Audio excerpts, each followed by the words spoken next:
warahmatullahi wabarakatuh. Alhamdulillahirabbil alamin. Wassalatu wassalamu ala asyrofil anbiya'i wal mursalin wa ala alihi wa sahbihi ajma'in. Amma ba'du. Bapak-bapak, ibu-ibu, jamaah salat subuh yang dimuliakan Allah Subhanahu wa taala. Pertama dan yang paling utama mari kita panjatkan puja serta puji kepada Allah Subhanahu wa taala, di mana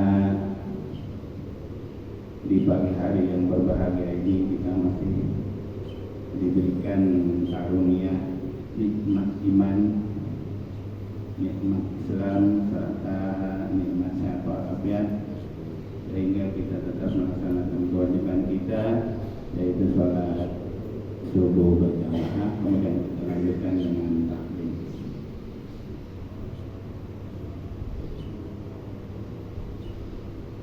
Bapak-bapak, ibu-ibu, hadirin jamaah yang dimuliakan Allah Subhanahu wa taala. Sudah lama nggak ketemu ya? Betul. Kalau nanya, pasti jawabannya saya jawab kayak orang lain, sibuk. Kan waktu dulu saya jadi ketua DKM, kalau saya tanya, pada kemana? Sibuk. Jadi saya juga sama sibuk.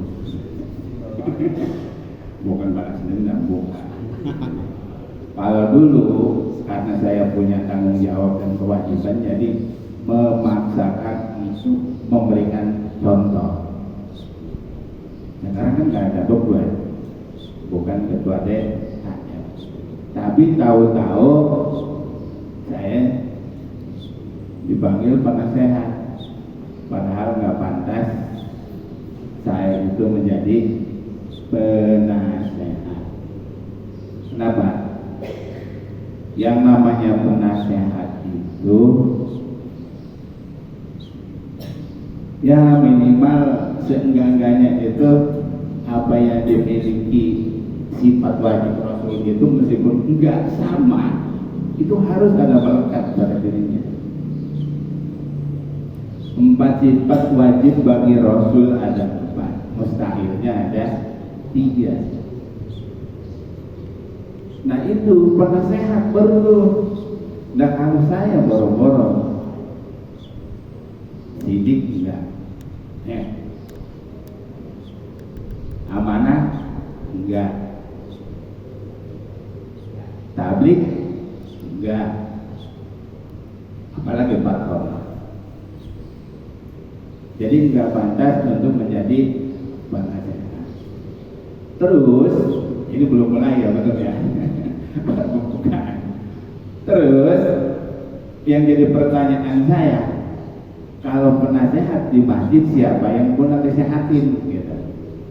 Apakah ketua DKM, apakah pengurus DKM, apakah jamaah masjid At-Taqwa, atau gimana? Jadi siapa yang mau dinasehatin? Jadi job description-nya nggak ada, nggak jelas.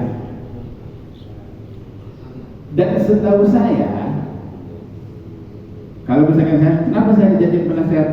Penghormatan.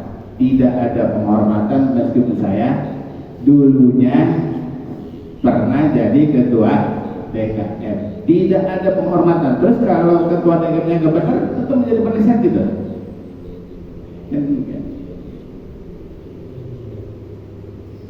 Jadi mau ketua RT, mau ketua RW, mau ketua DKM, setelah selesai pejabatnya nggak mesti harus jadi pembina atau penasehat. Nggak mesti. Terus siapa yang jadi penasehat? Siapa yang jadi pembina?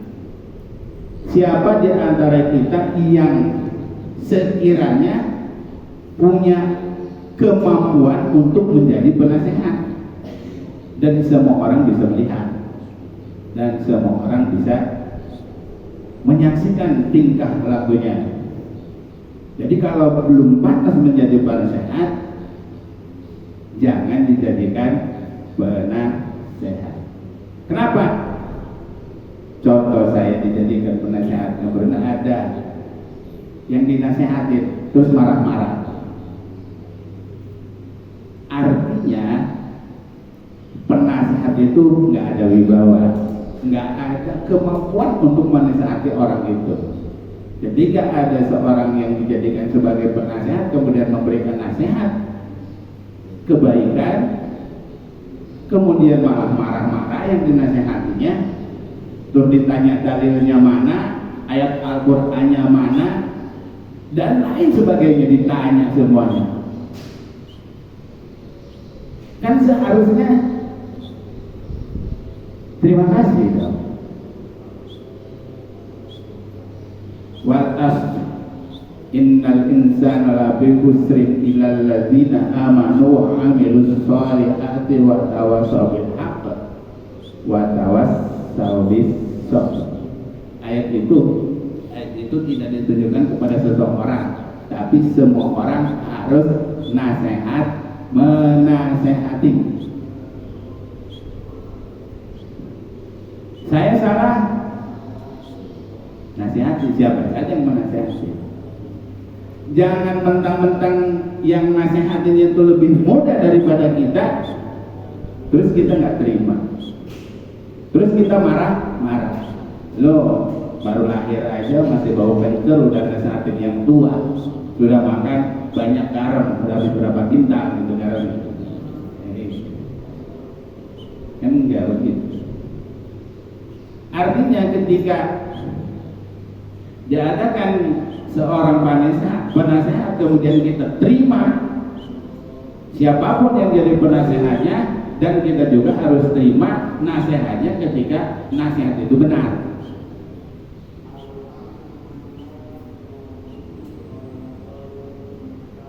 Buktinya ini jamaahnya tadi sholat subuh banyak, sekarang giliran taklim dikit.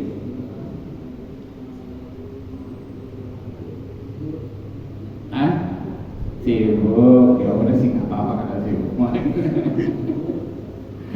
Iya nggak apa-apa kata sibuk. Nah pada pagi hari ini udah ya membahas itu. Ntar kita lanjut lagi. Yang jelas, saya nggak dijadikan penasehat juga nggak apa-apa. Tapi kalau mau dijadikan penasehat juga nggak apa-apa. Cuman ketika dinasehatin harus ya. Karena ketika saya dulu jadi ketua DKM, banyak sekali yang minta kepada saya untuk memberikan nasihat. Padahal kan saya bukan penasehat waktu itu ketua DKM. Cuma saya nggak berani karena bukan penasehat. Gitu. Kenapa? Karena saya pernah mengalami memberikan nasihat kepada seseorang, terus marah, terus bodoh, terus nggak mau ke masjid lagi. Tuh. Jadi saya nggak mau juga di sini terjadi seperti itu. Oh, ya. Tapi sekarang kalau memang saya diberikan untuk menjadi penasehat, dan nasihatnya itu untuk siapa saja, bukan khusus ketua DKM gitu. Ini mah kan jadi penasehat DKM, berarti ketua DKM doang yang dinasehatin. Enggak juga. Ya. Jadi siapa saja harus siap ketika ada seseorang yang diangkat menjadi penasehat, harus siap dinasehati ketika nasihatnya itu benar. Tapi kalau nasihatnya tidak benar, ya jangan diikuti. Jangan. Siap nggak? Siap. Enggak marah. Bener giliran nasihatin marah. Nah, pada pagi ini seharusnya kan saya melanjutkan Ali Imran dulu sudah sampai nomor 6. Tapi sekarang saya pengen ngocek kayak orang-orang gitu, ngocek. Tadinya sih saya pengen istiqomah gitu, terus satu ayat. Kenapa? Karena ini saya bacakan itu merupakan usulan juga dari jamaah. Tapi jamaahnya hadir enggak gitu sekarang. Ini usulan dari jemaah, kalau mau ngaji membahas Al-Quran jangan dilompat-lompat. terus berurutan dari surat ke surat, dari ayat ke ayat. Tapi lama banget ini. Selesai. Lama banget. Eh? 1 jam katanya. Nah itu dia. Iya. Saya ini mau 2 jam, 3 jam masih sanggup ngomong. Mau ngedengerin. Cuma yang dengerinnya ini. Gitu. Yang dengerinnya ini. Gitu. Sanggup nggak gitu. Makanya pengennya mesti nanti-nantinya nih. Ya kalau misalnya saya ada kesempatan gitu. Ada kesempatan. Pengennya itu semuanya pegang Al-Quran. Saya terharu gitu ya. Saya terharu. Di sekolah saya itu kan ada masjid. Masjid itu sebenarnya masjid sekolah. Tapi yang ngebangun warga itu ngebangun, malah duitnya gedean warga. Waktu itu ngebangun habis 975 juta, 2 lantai. Itu murah ya? Waktu itu. Tahu kan berapa itu? Waktu itu. Aktif. Yang tadi itu di situ di perumahan Forest Indah Blok E itu muslimnya ada 75 kakak. Nggak tahu sekarang apakah berkurang atau bertambah. 75 kakak. Lihat di sini berapa kakak? Banyak ya. Lebih dari 200, lebih dari 400 kakak muslim. Di situ cuma 75 kakak. Pengajian anak-anaknya ada di masjid. Remaja, pengajian bapak-bapaknya juga ada. Subuh itu semua jamaah pegang Al-Quran, baca satu-satu. Yang tua, yang muda, yang bisa, yang nggak bisa, itu aja semua baca. Di sini gimana? Mau nggak? Iya. Tapi nggak boleh ada yang di luar di sana, harus di dalam semuanya. Jadi buka Al-Qur'annya, kita baca. Misalkan Pak Haji Iwan baca 1 ayat Yasin, berarti kan cuma Yasin, udah gitu loh. Geser lagi ayat 2, ayat 3, ayat 4, ayat 5, terus.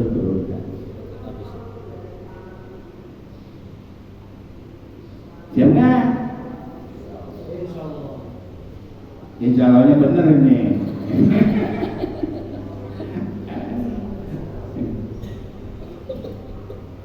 Meskipun dengerin, ada yang baca Al-Quran, kita dengerin dapat pahala, sama pahalanya. Tapi lebih berbeda ketika kita baca. Lebih berbeda ketika kita baca sendiri.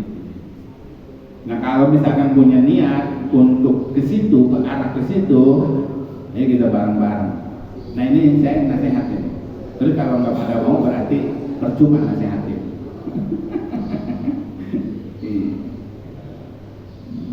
Percuma nasihatin. Saya dulu semangat banget itu, pengen ngadain taklim kayak gini. Begitu jemaahnya males-males, jadi males. Ya.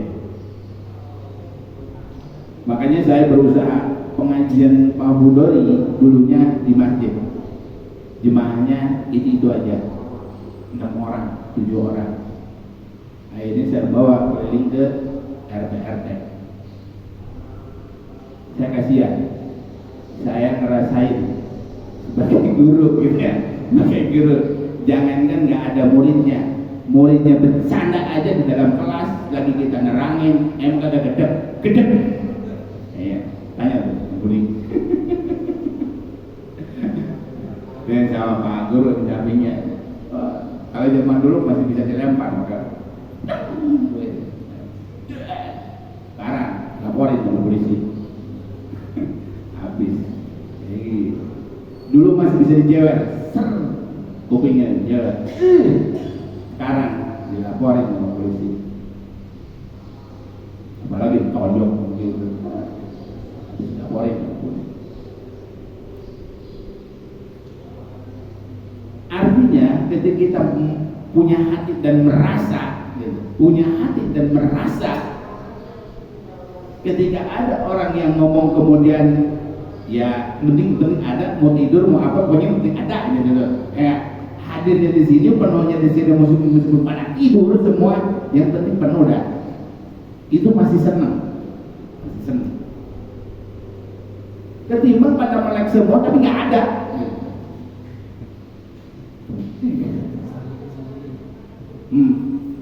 Saya pernah ceramah sendiri di mimbar waktu masih di Pondok Sejahtera di Masjid Al Ikhlas, subuh habis subuh ceramah aja sendiri ngoceh. Ada yang nongol kucuk. Jadi banyak orangnya, orang sama sekali. Iya.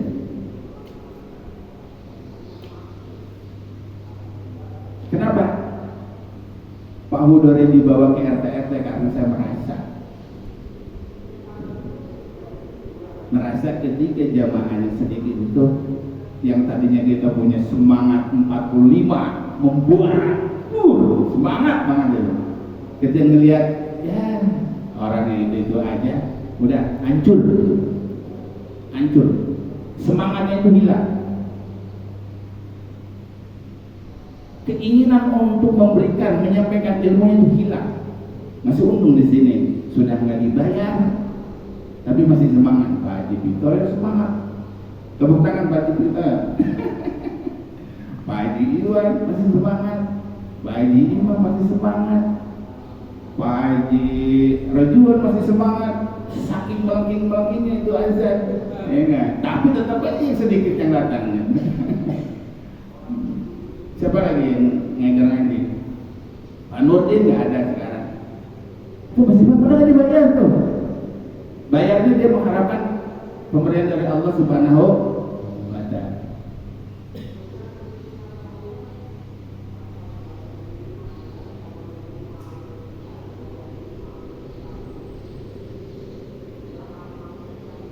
Sekarang dibalik.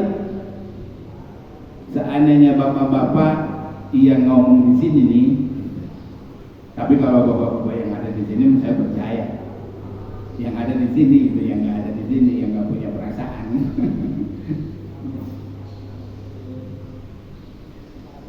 Tadinya saya mau ngebahas Yasin. Kenapa saya ngebahas Yasin? Setiap malam Jumat kita baca Yasin. Jangan baca Yasinan, bohongan kalau baca Yasinan, ya nggak?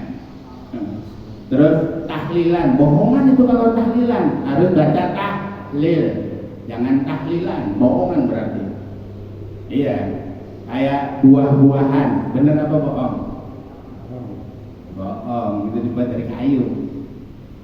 Ada semangka, ada apel, ada anggur, ada jeruk, begitu diambil digigit, ya keras. Oh buah-buahan. Asinan, tahu asinan? Rasanya asin nggak? Bohong, itu harusnya kan asinan ya asin gitu, itu asin nggak?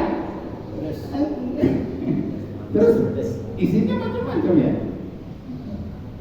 Jadi nanti Pak jangan ngajak ngumpul baca Yasinan, baca surat Yasin. Biar nggak ada yang ngatain bid'ah. Ya, Yasin bid'ah. Orang Yasinan berarti kan bohongan. Baca surat Yasinnya bohongan. Tahlilan berarti kita ngobrol-ngobrol bohongan, baca tahlil.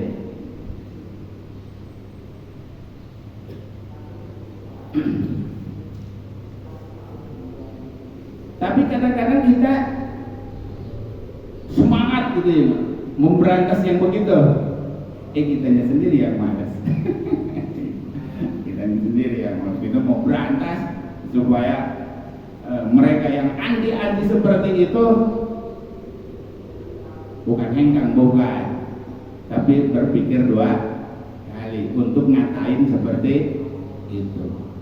Berarti selama ini gitu, apa yang kita lakukan itu nggak ada pahalanya dong. Baca surat Yasin malam Jumat, terus kalau ada acara-acara kita baca surat Yasin, berarti nggak berpahala, nggak ada faedahnya untuk diri kita. Emang zaman Nabi itu nggak ada. Zaman Nabi itu nggak ada khususon malam Jumat baca surat Yasin, nggak ada. Orang tiap hari mereka itu semua sahabatnya Nabi itu baca Al-Quran. Ada yang khatam 3 kali, 4 kali, 5 kali. Bukan Yasin doang yang dibaca, Al-Quran. Nah kita Yasin aja dari bunyi. Tahlilan yang isinya dibaca bukan cuma la ilaha illallah doang. Tahlilan itu kan intinya kan baca la ilaha illallah. Itu nggak ada zaman Nabi. Ngumpul-ngumpul ada orang meninggal, ngumpul-ngumpul baca tahlil, nggak ada. Itu adanya zaman di Indonesia, adanya zaman Wali Songo, para wali. Ada yang meninggal ngumpul-ngumpul pada main gaplek, main remi, main yang koprok, segala macam tuh. Artinya bahwa sama wali udah daripada main begituan nggak ada untungnya, ada zikir aja kepada Allah, baca ini ya ini dengan doa. Itu zaman wali sangat di Indonesia, Wali Songo atau Wali Sangat. Itu kalau di Jawa, kalau di Sunda mah sangat ya. Kalau di Jawa Songo, kalau di Jawa sangat gitu.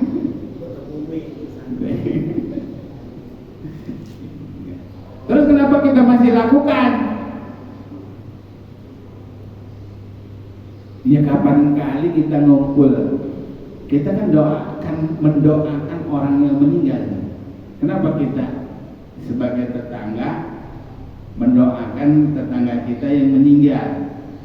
Itu bela sungkawa kita, menyaksikan, memberikan kesaksian kepada orang yang meninggal itu pengen dimasukin surga, supaya masuk surga, dibantu oleh kita dibacakan tahlil. Siapa tahu ketika meninggalnya sakaratul mautnya dia nggak sempat baca la ilaha illallah, dibantu sama kita, sama tetangganya dibantu meskipun dia udah dikubur.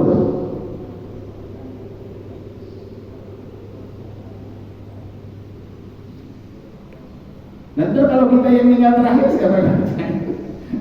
Ya repot. Nggak ada kan yang mau bacain ya, meninggal terakhir.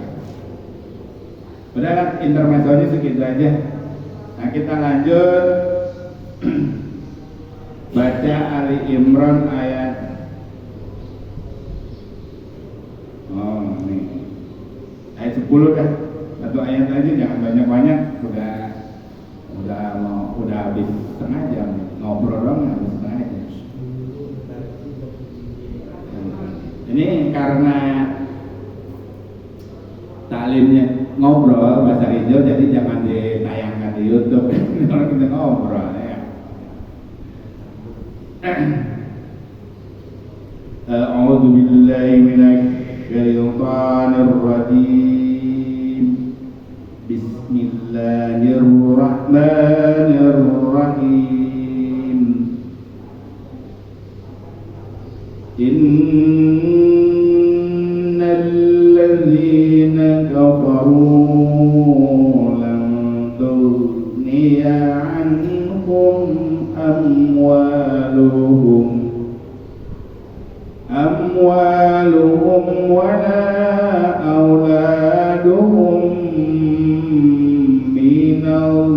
minallahi syai'an wa ulaika hum waqudun nar. Sadaqallahul azim. Satu ayat 10 ya. Artinya sesungguhnya orang-orang yang kafir, bagi mereka tidak akan berguna sedikit pun harta benda dan anak-anak mereka terhadap azab Allah, dan mereka itu menjadi menjadi bahan bakar api neraka. Ngerti ya? Karena yang ada di sini adalah orang beriman, insya Allah masuk surga. Apapun yang kita miliki, apapun yang kita sedekahi, punya istri satu berarti pahalanya satu.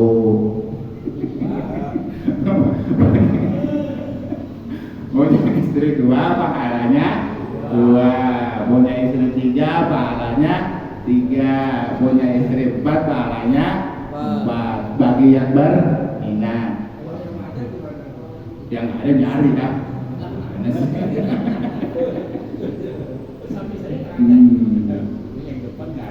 Yang punya anak berarti anak-anaknya ketika anak itu soleh bisa menahan azab di akhirat nanti. Ya kalau anak berantakan juga ya bukannya menahan azab, malah menambah azab.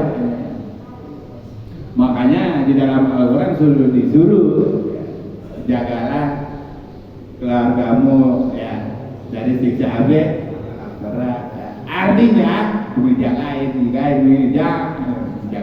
gitu. Mau sebelum neraka dijagain, bukan, di dunianya diajarin tentang agama.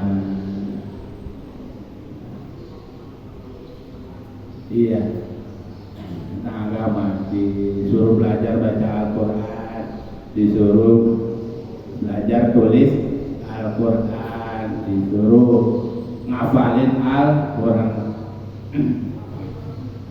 Udah ada berapa orang jadi Kota Bumi 2 yang hafal? Insya Allah anak Pak Haji katanya kemarin informasinya Atam berapa? Atam terjemah 30 juz, berarti terjemahannya dulu. Jadi yang dihafalinya adalah terjemahannya dulu, baru nanti ayat Al-Quran. Kalau udah dua-duanya hafal, insya Allah berarti perumahan kita punya ahli menghafal Al-Quran. Kita doakan saja supaya niatnya, keinginannya terkabul Allah Subhanahu.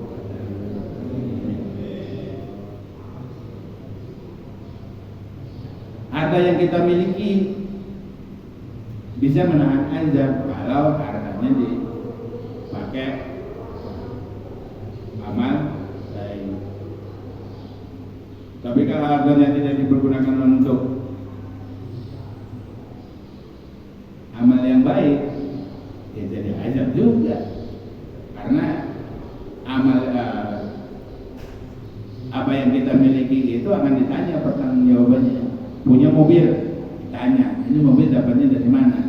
Duitnya boleh duit usaha halal apa usaha haram, kan begitu. Terus udah punya mobilnya selama punya mobil dipakai apa? Apa dijumrikin terus gitu tiap hari gitu, kagak dipakai apa-apa. Ada yang minjem gitu, orang masjid susah banget pinjeminnya gitu.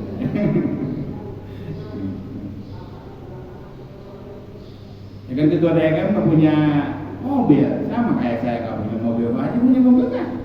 Ada di daerah. Oh, giliran masjid mau pakai mau pinjem susah, birokrasi susah. Terus ada mobil operasional. Oh iya, ntar beliin, tenang aja sih.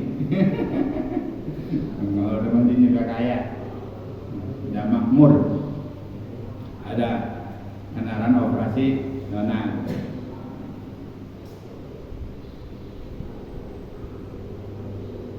Jadi hanya orang kafir saja yang tidak berguna, dia punya anak, punya mobil, punya pesawat, punya pabrik, segala macam punya. Bahkan dia juga dermawan gitu.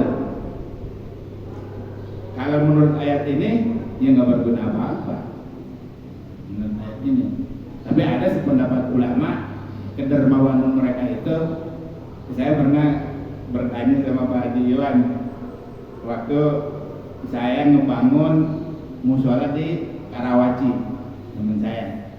Kita belanjanya di toko material Orang Indo apa Bu? Konghucu. Ada yang nanya, balik aja nanya. Sebenarnya kita nggak mau nanya begitu. Enggak, saya mau belanja aja gitu ya. Karena dia yang bertanya duluan, ya akhirnya jadi panjang ini ya. Pertanyaannya apa coba ya? Bedanya musola sama masjid apa? Tuh pertanyaannya. Ya akhirnya udah merembet kata-kata. Kita jawab semuanya, kemudian balik kita yang bertanya tuh, mengenai keyakinan dia.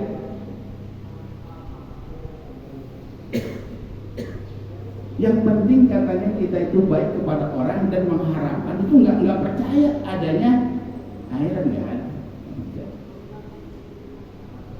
nggak ada percaya ada surga, nggak percaya. Adanya adalah percayanya ketika dia berbuat baik kepada sesama, maka harapannya adalah yang diberi itu akan memberikan kepada kita. Nah itu timbal baliknya itu apakah kepada dirinya, apakah kepada keluarganya, cucu dan seterusnya, itu walau alam. Jadi ketika dia memberikan sesuatu kepada seseorang, tidak mengharapkan saat itu untuk balik kepada dirinya juga. Ya syukur-syukur pada saat itu juga langsung kembali pada dirinya. Itu keyakinan mereka. Makanya jangan salah, jangan. Dulu pernah ada yang mau nyumbang ke masjid non muslim. Ada benar. Ada. Terus dulu itu siapa yang menerima ya? Terus kata saya udah terima aja sih. Tapi ada yang mengharamkan bahwa sumbangan dari non muslim untuk kegiatan ini gak boleh diterima. Kan sayang ya, nyumbangin 100 juta terus kita tolak, kan sayang. Nah itu tinggal kembali kepada pengurusnya aja.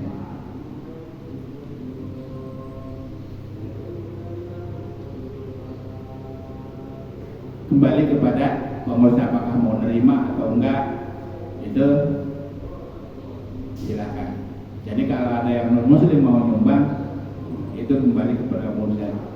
Terus lantas kemudian ada warga kita muslim yang melarang, ya suruh dia aja yang nyumbang, gitu yang larang itu. Suruh dia aja yang larang itu nyumbang.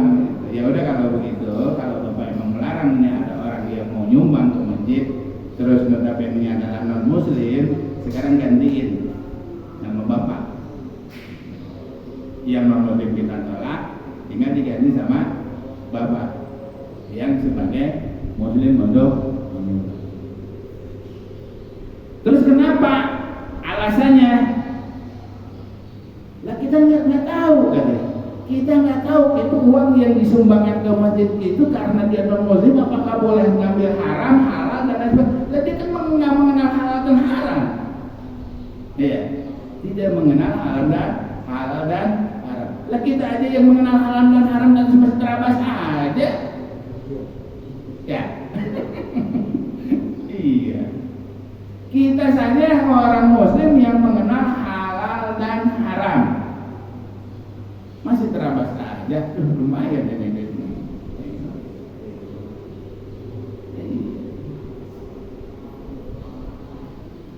Nah ini udah kelamaan karena itu makanan udah nunggu. Jadi pertemuan kali ini, ngobrol-ngobrol kali ini sampai di sini kayaknya ini obrolan kali ini nggak bermutu. Kenapa? Lah nggak ada garis lurusnya. Tapi nggak apa-apa lah. Diterima syukur, nggak diterima nggak masalah. Udah bebas aja. Pokoknya unek udah keluar, udah keluar. Plong. Orangnya udah plong. Nah, mau doa aja udah baca Al-Fatihah. Rawana.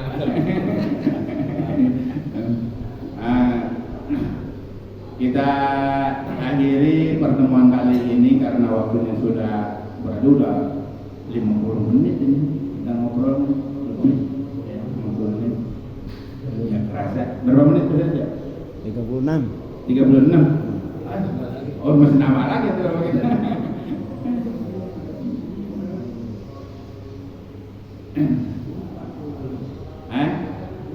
Belum 40. Sebenarnya pengen saya banyak ngobrol. Ya ngobrol apa aja. Nyoba Al-Qurannya kan udah nih. Satu ayat doang. Nggak usah banyak-banyak. Kita tutup dengan baca surat Al-Fatihah. Al-Hadiniyah walidul Solihah. Mustafa Rasulullah sallallahu alaihi wasallam. Al-Fatihah. Bismillahirrahmanirrahim. Alhamdulillahirabbil alamin. Maliki yaumiddin. Iyyaka na'budu wa iyyaka nasta'in. Ihdinas siratal mustaqim. Shiratal ladzina an'amta 'alaihim ghairil maghdubi 'alaihim waladdallin. Apabila ada kata-kata yang kurang berkenan, mohon dibukakan pintu maaf yang seluas-luasnya. Kita tutup dengan doa sapu jagat. Rabbana atina fid dunya hasanah wa fil akhirati hasanah wa qina adzabannar. Wassalamu ala mursalin walhamdulillahi rabbil alamin. Assalamualaikum warahmatullahi wabarakatuh. Waalaikumsalam.